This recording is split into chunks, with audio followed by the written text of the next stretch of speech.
Assalamualaikum, selamat petang bersama saya Suhiminain. Kali ini saya mau berkongsi tentang isu yang saya alami baru-baru ini, yaitu isu website. Oke, isu berkaitan website, di mana website yang saya gunakan, di mana hosting yang saya gunakan untuk menyimpan website tiba-tiba down disebabkan oleh perkara yang berada di luar kawalan saya lah. Oke,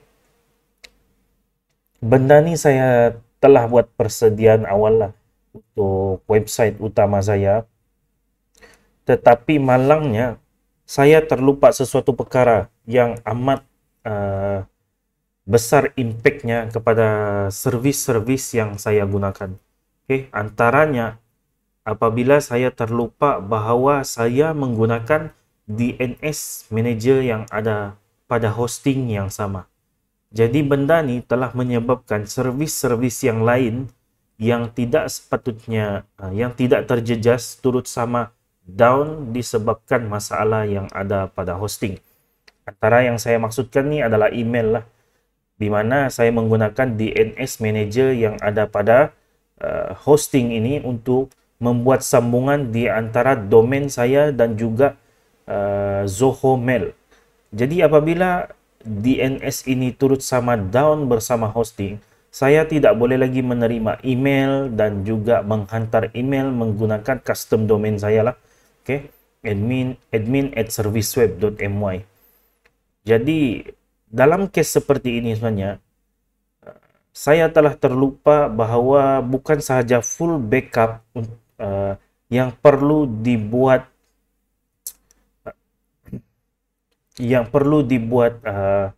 backup. Okay? Bukan sahaja website perlu dibuat full backup, tetapi DNS itu sendiri perlu dibuat full backup. Okay? Dan memang payah juga lah takkan kita mau setup balik semua DNS ini apabila kita bertukar kepada DNS yang lain kan. Okay? Dan pasti akan tercari-carilah banyak maklumat yang ada pada untuk menyambungkan servis-servis kita dan juga domain kita itulah. Jadi cara yang terbaik untuk mengatasi masalah ini sebenarnya adalah dengan menggunakan third party DNS manager. Maksudnya kita mengasingkan DNS manager daripada web hosting itu sendiri. Okay? Jadi cara yang terbaik ialah menggunakan Cloudflare sebagai DNS manager, dan seperti yang kita maklumlah, DNS Cloudflare sebagai DNS manager ni kita boleh percayalah. Cloudflare ini adalah satu servis yang stabil, dan bukan sahaja stabil, dan ianya boleh digunakan secara percuma tanpa perlu membayar secara bulanan ataupun tahunan. Okay? Jadi cara terbaik sebenarnya untuk setup website, jangan sesekali menggunakan DNS manager yang ada pada web hosting Anda. Tapi pisahkan supaya apabila berlaku disaster, apabila berlaku bencana, servis-servis Anda yang lain, okay, tidak terjejas kerana DNS manager tu turut sama down bersama hosting yang sedia ada.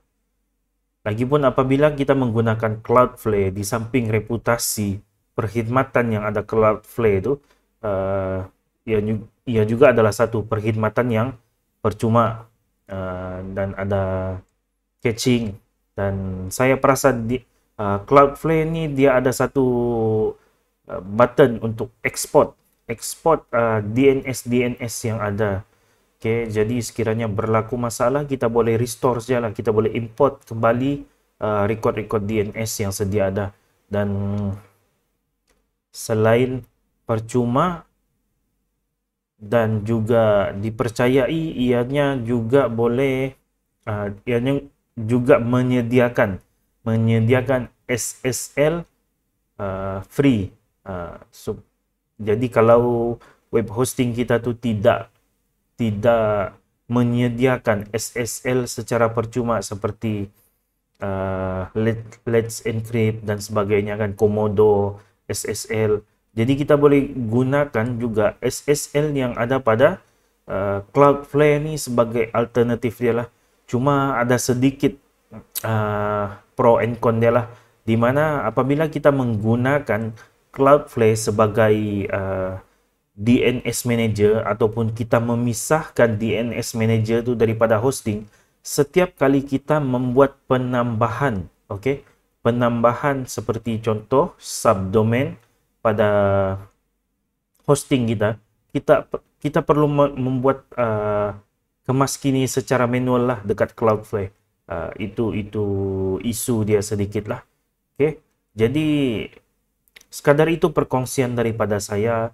Kalau anda juga menghadapi masalah yang sama dengan saya, anda boleh gunakan ini sebagai alternatif untuk mengatasi masalah ini daripada berulang pada masa yang akan datang. Sekian, terima kasih. Jumpa lagi dalam video yang akan datang. Assalamualaikum.